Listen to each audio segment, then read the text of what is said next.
गोतंत्र नामक ग्रंथ में नवलराम जी महाराज गोतंत्र नामक ग्रंथ में भगवान शिव और पार्वती का संवाद है। संस्कृत का ग्रंथ है, उसमें गो महिमा ही मुख्य रूप से है।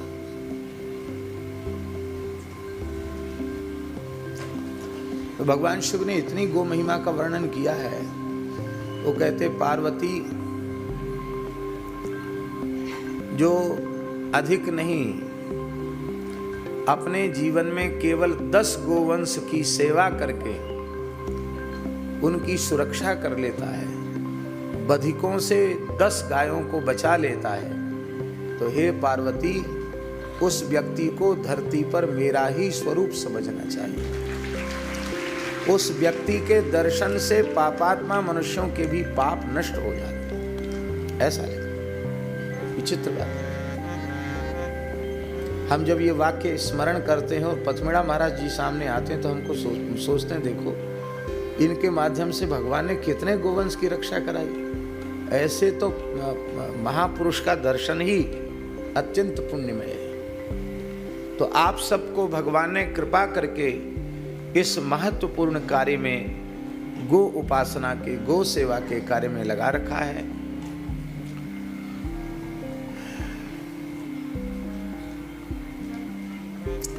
भगवान शिव ने गोतंत्र में कहा है कि पुरुषार्थ चतुष्टय की सिद्धि, ब्रह्म विद्या की सिद्धि, सब कुछ गोवंश की सेवा से प्राप्त हो जाएगा, हो सकता है। धर्म की सिद्धि, अर्थ की सिद्धि, कामना की सिद्धि और मोक्ष की सिद्धि। सत्यकाम जाबाला का जो उपाख्यान है उसमें सत्यकाम को गो सेवा से ही ब्रह्म ज्ञान की प्राप्ति होगी, ब्रह्म विद्या की प्राप्ति। पार्वती जी ने प्रश्न किया है कि भारतवर्ष की पवित्र धरती पर प्रायः लोग गो सेवा करते हैं, गो पालन करते हैं, फिर भी वे दुखी क्यों देखे जाते हैं। उनके जीवन में कई बार देखने में लगता है ना तो धर्म की सिद्धि हो रही है, ना अर्थ की सिद्धि हो रही है, ना काम की सिद्धि हो रही है, मोक्ष की सिद्धि तो फिर दूर ही है। उनके जीवन में पुरुषार्थ चतुष्टय की सिद्धि भी नहीं दिखाई पड़ती।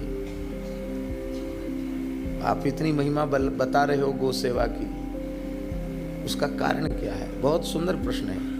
तो शंकर जी कहते हैं, गाय के प्रति भगवत भाव न होने के कारण, पशु बुद्धि होने के कारण जो लाभ गो सेवा से मिलना चाहिए वो नहीं मिल पाता। सबसे पहले गाय के प्रति हम पशु बुद्धि का त्याग करें। देखिए, मैं बहुत विनम्रता पूर्वक कह रहा हूं, 2 हाथ पैर वाले मनुष्यों में शास्त्र की दृष्टि से ये पूज्य ब्राह्मण देवता, संत, साधु, ब्राह्मण, ये भगवान की साक्षात विभूति है। 2 पैर वाले मनुष्यों में साधु ब्राह्मण ये भगवान की विभूति है, भगवान के चलते फिरते स्वरूप शास्त्र की दृष्टि से। क्योंकि वर्ण में प्रथम भगवान का स्वरूप है और आश्रम में चतुर्थ आश्रम भगवान का स्वरूप है, इसलिए हम दोनों को ग्रहण कर रहे हैं। साधु और ब्राह्मण दोनों ही भगवान की विभूति है। और 4 पैर वाले प्राणियों में स्पष्ट लिखा महाभारत में, 4 पैर वाले प्राणियों में गाय साक्षात भगवान की विभूति है, भगवान ही है। गाय के रूप में साक्षात परमात्मा है। और केवल गाय भगवान नहीं है, गाय केवल भगवान नहीं है, गाय तो भगवान की भी भगवान है।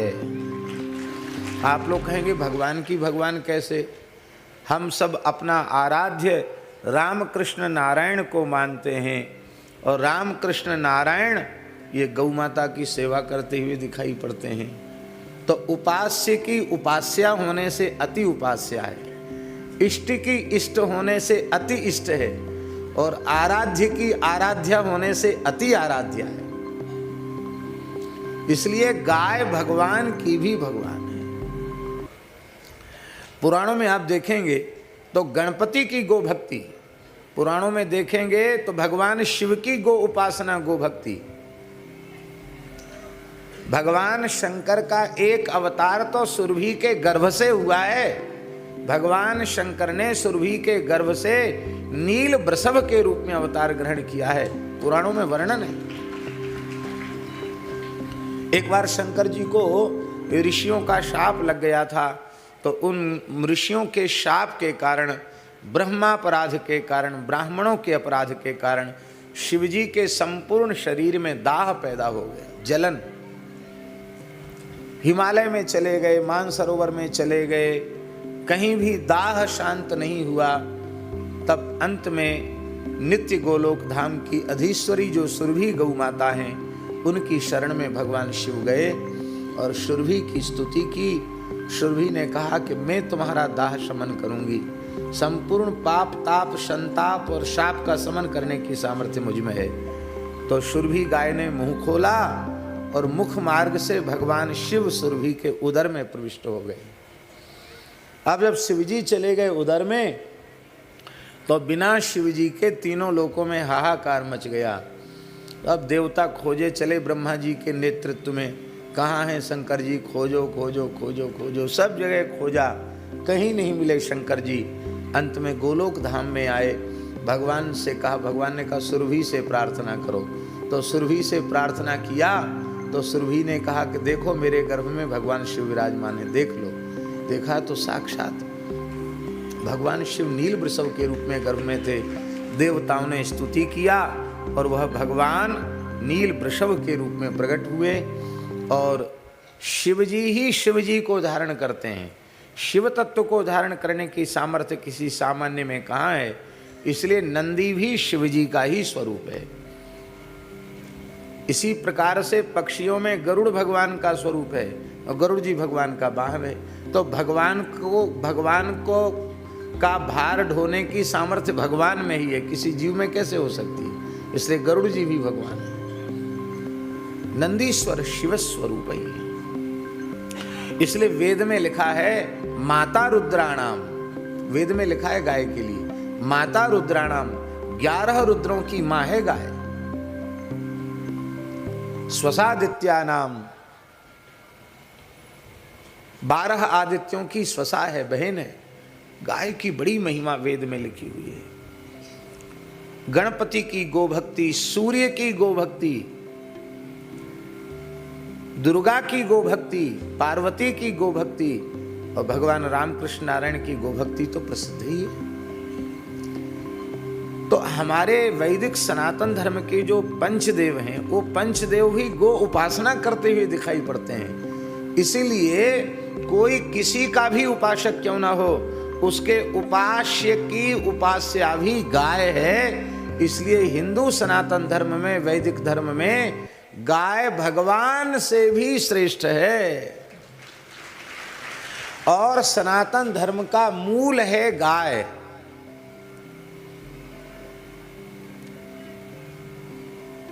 मूल का संरक्षण हो जाए, जड़ की सुरक्षा हो जाए, मूल की सुरक्षा हो जाएगी तो सब सुरक्षित हो जाएगा। और मूल की सुरक्षा नहीं होगी तो कुछ भी सुरक्षित नहीं रहेगा। पुराणों में पृथक पृथक 2 पुराणों में, स्कंद पुराण में भी और दूसरे पुराण में भी एक ही श्लोक आया है, एक जैसा। गोभिर्विप्रैश्च वेदैश्च सतीभिः सत्यवादिभिः अलुब्धैर्दानशीलैश्च सप्तभिर्धार्यते मही। सारा संसार धरती पर टिका है कि नहीं? ये धरती किस पर टिकी है? तो भगवान व्यास कह रहे हैं कि धरती को स्थिर रखने में समर्थ 7 स्तंभ हैं। 7 खंभों पर धरती टिकी हुई है। धरती के 7 खंभे हैं जिन पर यह धरती टिकी हुई है। उनमें सबसे पहला स्तंभ है गाय। गाय का, इस धरती का सबसे पहला स्तंभ है कौन? गाय। आप सब हमारी बात समझ रहे हैं कि नहीं? स्तंभ माने खंभा, जिस पर ये धरती टिकी हुई है। तो इस धरती का सबसे पहला स्तंभ है गाय, दूसरा स्तंभ है ब्राह्मण, तीसरा स्तंभ है वेद, चौथा स्तंभ है सती नारियां, पतिव्रता नारियां, पांचवा स्तंभ है सत्यवादी पुरुष, छठा स्तंभ है लोभ रहित पुरुष, जिनमें लोभ नहीं है, और सातवां स्तंभ है दानशील पुरुष। दानशील माने दान करने का स्वभाव है, जिनका स्वभाव ही देने का है, ऐसे लोग। ये इस धरती के 7 सुदृढ़ स्तंभ हैं। इन 7 स्तंभों में प्रथम है गाय है। आपने देखा होगा कि बड़े बड़े टेंट लगते हैं तो उनमें एक बड़ा खंभा होता है बीच में,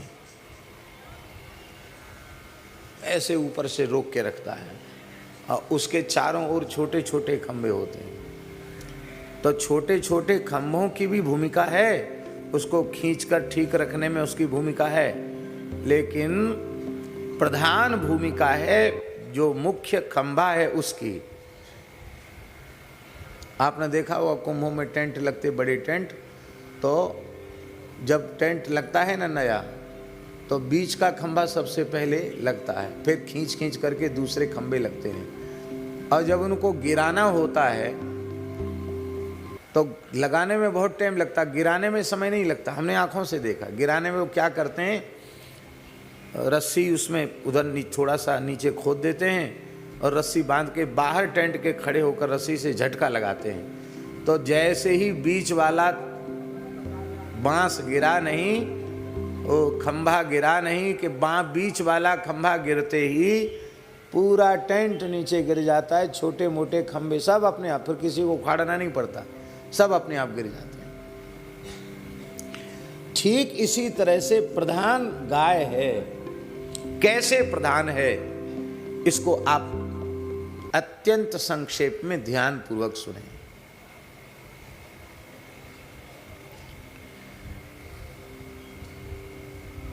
आओ बिराज।